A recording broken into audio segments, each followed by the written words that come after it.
Hello and welcome to South Asia Chat, a podcast series brought to you by the Institute of South Asian Studies at the National University of Singapore. I'm Tanujja Dadlani, a research analyst at ISAS, and I'll be your host for today's episode.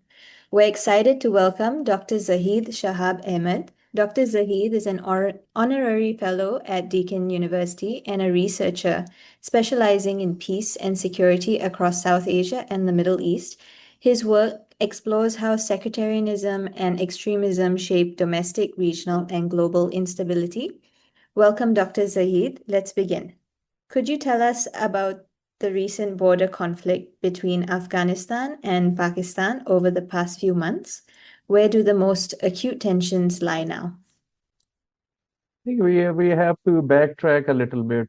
Pakistan's relationship with Afghan Taliban. I think what has happened is in the past, Pakistan being the stronger party in this case had a lot of leverage in terms of the control over the Taliban. They were also labeled as Pakistan's proxy, mainly because Pakistan was hosting much of their leadership when the NATO troops were in Afghanistan, and also not only the leadership but their families in Pakistan. So by virtue of that, there was some leverage. For example, Quetta Shura was based in Balochistan. But since the return of the Taliban, what has gradually happened is Pakistan, of course, did not readjust its own approach of dealing with the Taliban. And the Taliban, they want to gain more autonomy as far as influence from actors like Pakistan is concerned. In the past, I think, couple of years or so, what we have noticed is that there is a massive increase in terrorism in Pakistan. Pakistan, of course, blames that on cross-border terrorism. There is also drug trafficking, something I explored with the researcher in a recent article in the roundtable. So there's the issue of the lack of control. I think Pakistan's frustration is growing, and this is reflected in these recent incidents of, for example, Pakistan attacking certain areas inside Afghanistan, which is unprecedented.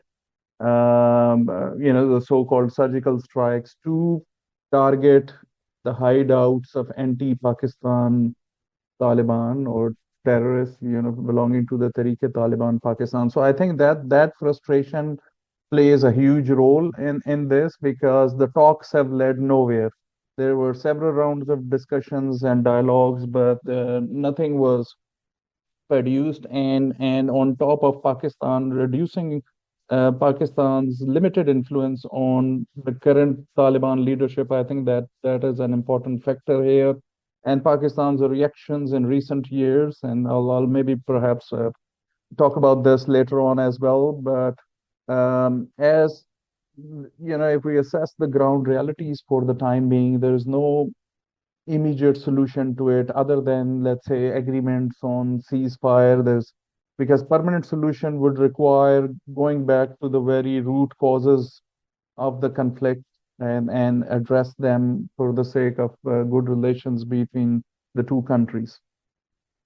How has the return to power of the Taliban in Afghanistan since 2021 shifted Pakistan's security and border policy?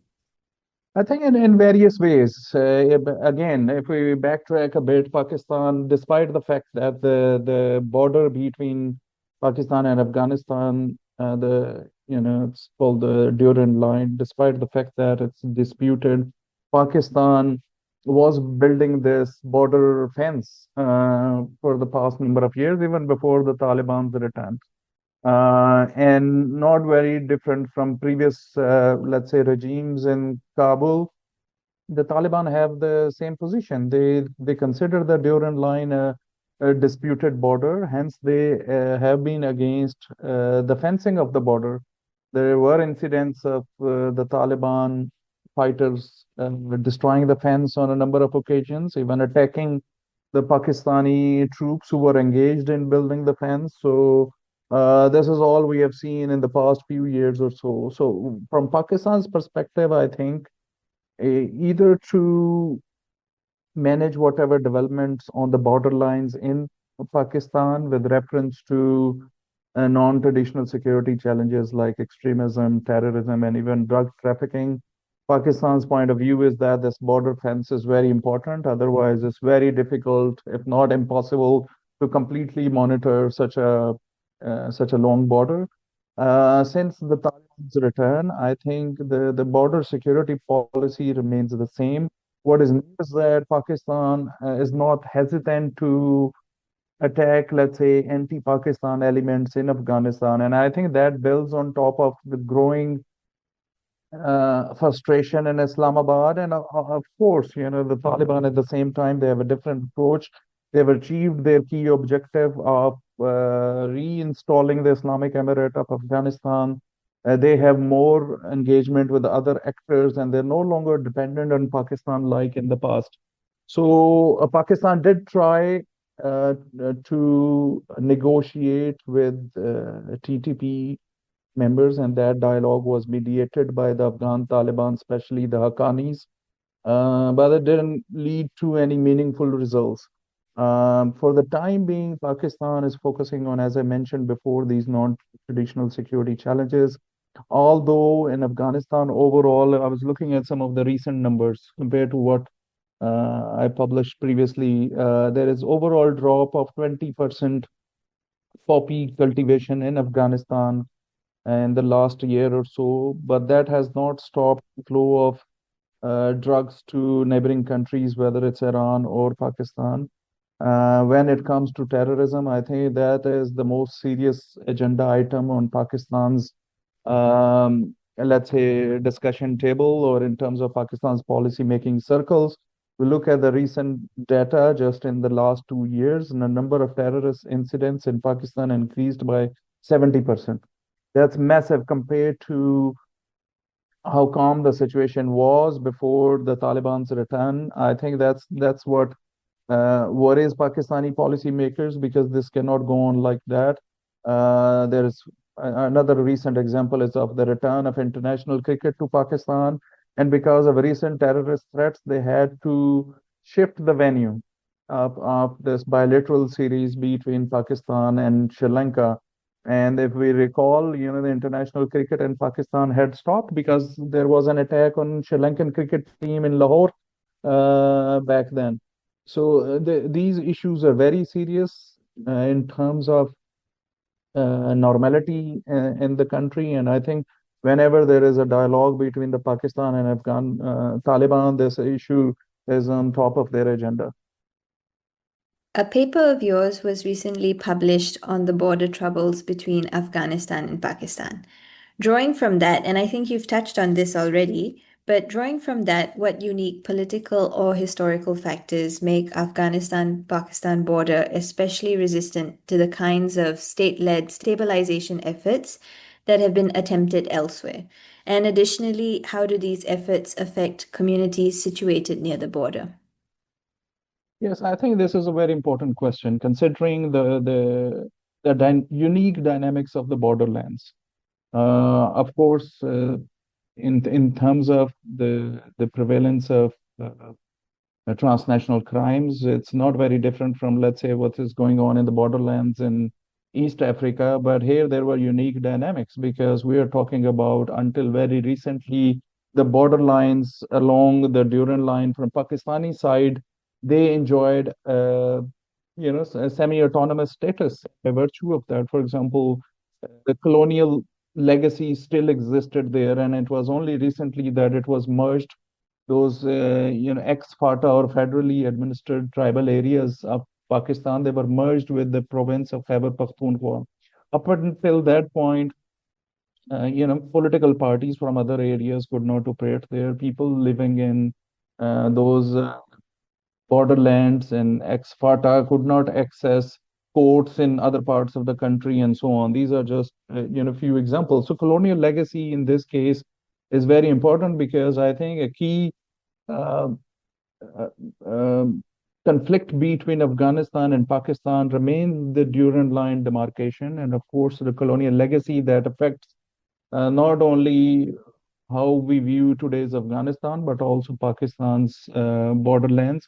And because of that, historically, because they enjoyed autonomy, Pakistan's tribal areas, there is this resistance against um, the writ of the state. And we saw, and we, as you mentioned in this paper also, we examined that how anti-Pakistan terrorists, when there was an operation in the Malakand division, they moved into these tribal areas.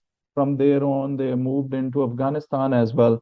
And when the Afghan Taliban, they were fighting the NATO troops, many of them also sought refuge in these tribal areas. They, because ethnically they are Pashtuns, they have kinship bonds, and because of that, there is this dynamic as well. And this was reflected recently in Pakistan's peace dialogue with TTP or Tehreek-e-Taliban Pakistan, because one of the key agenda items or their demands was to reverse the status of FATA to that autonomous status again.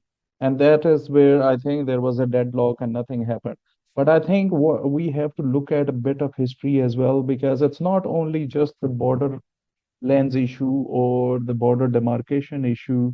There's the issue of also the proxy engagement, and how the earlier Afghan regimes are in the 50s and 60s, they were supporting ethno-nationalist or insurgents in Pakistan, whether it was uh, northwestern frontier province back then or Balochistan. That was happening in the 1970s.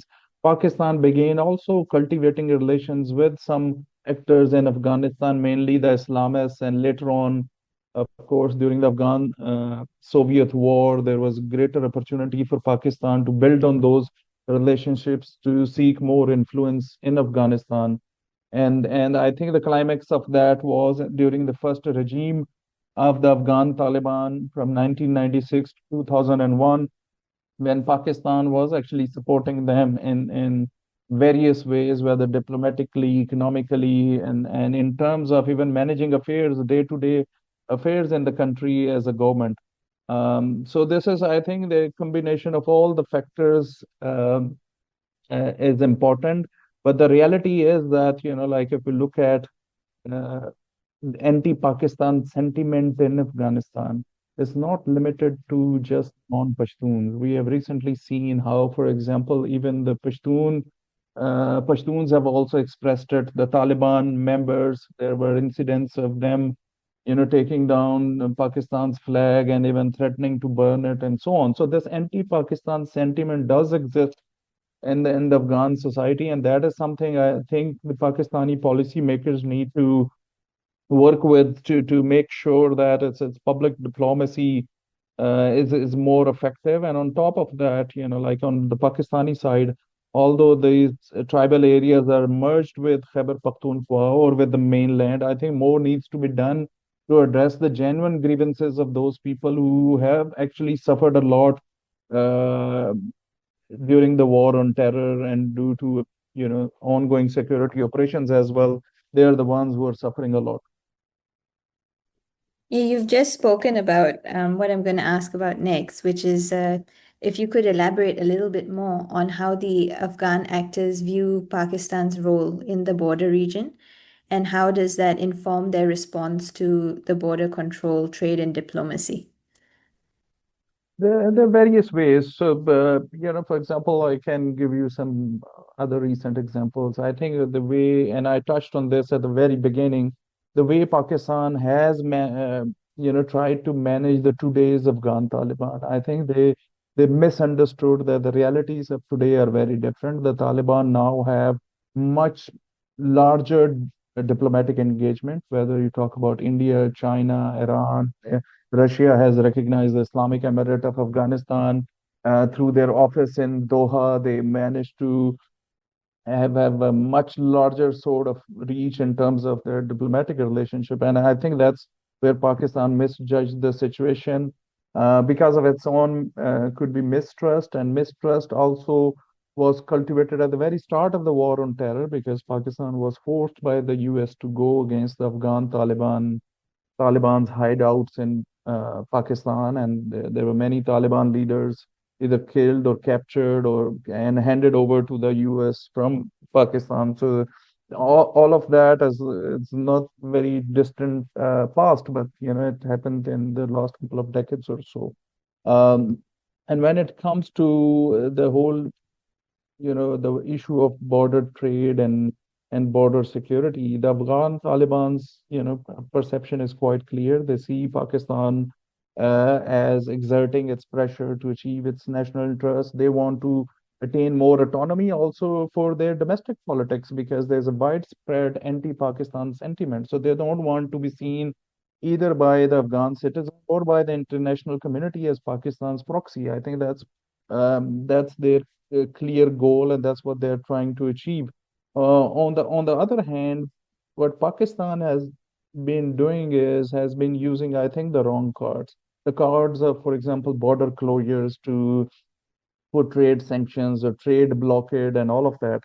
Today's Afghanistan has more options. Iran is their number one trading partner, so they are no longer fully dependent on Pakistan. So many of those options have not worked in Pakistan's favor. Even the option of returning Afghan refugees, I think it has been counterproductive and it has only um, created more differences between the Afghan Taliban and Pakistan.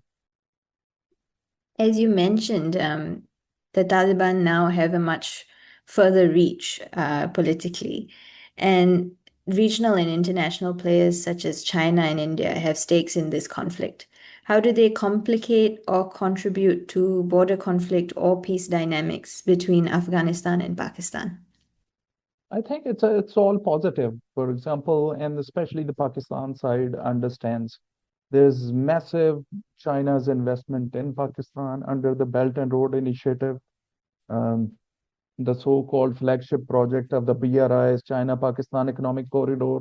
And Pakistan will not be able to fully achieve its dividends unless there is stability in Afghanistan, because Afghanistan is a transit route for much of the trade that Pakistan wants to do with the Central Asian Republic. So they do understand that, and China also understands that dynamic as well. That it has very high stakes as far as investment under the BRI is concerned. So it has been, I think, by virtue of this bigger plan, whether you call it China's you know um, great game or you call it China's grand strategy. Under that, Afghanistan is the sort of missing piece of puzzle. And unless there is peace and stability there, the whole likelihood of connecting with energy rich Central Asian republics is going to be very low.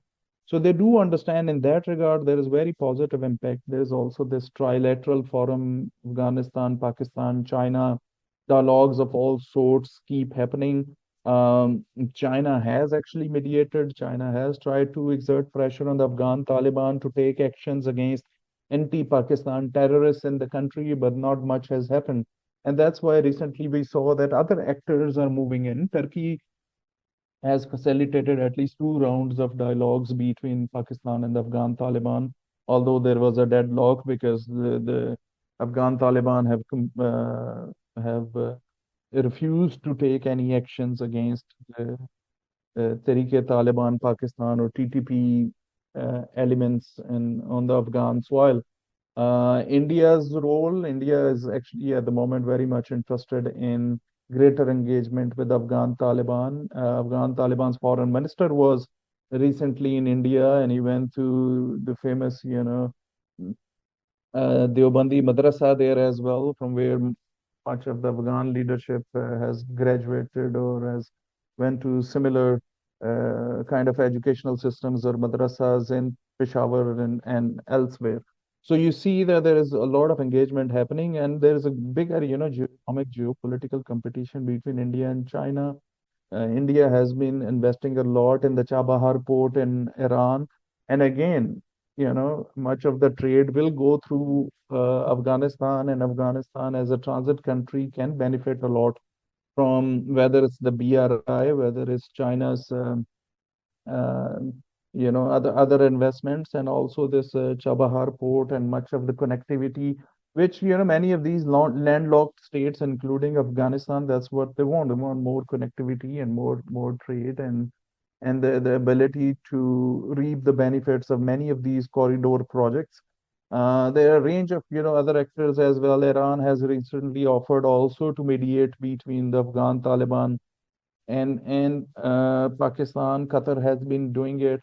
But I think the key issue remains that, while we have to look at the history of the relationship between the Pakistan Taliban and Afghan Taliban, it's like, not only the kinship bonds, but how is in the past couple of decades or so, how both groups have helped each other achieve their objectives, whether it was against the American or NATO troops, or now in the case of the TTP against the state of Pakistan.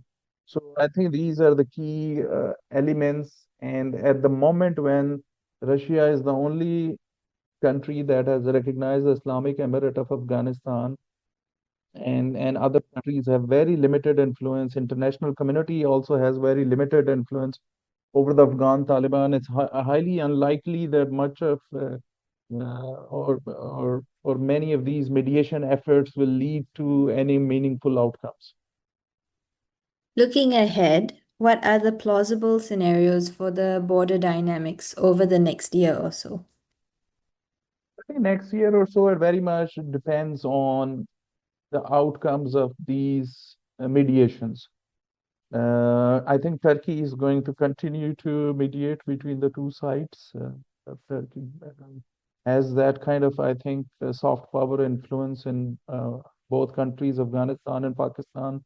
Iran has also offered to mediate, but I think mediation through Ankara is likely to continue. So it depends on the not only the frequency of those negotiations, but also on how both sides will react to each other's demands. Pakistan's demand is very clear that the Afghan Taliban need to take actions against the TTP elements in Afghanistan. And of course, they deny that they support them or they protect them in Afghanistan. So it's very difficult to move from there. So what will happen is that, unfortunately, it is highly likely that uh, terrorist incidents in Pakistan will continue. There was one just last week as well.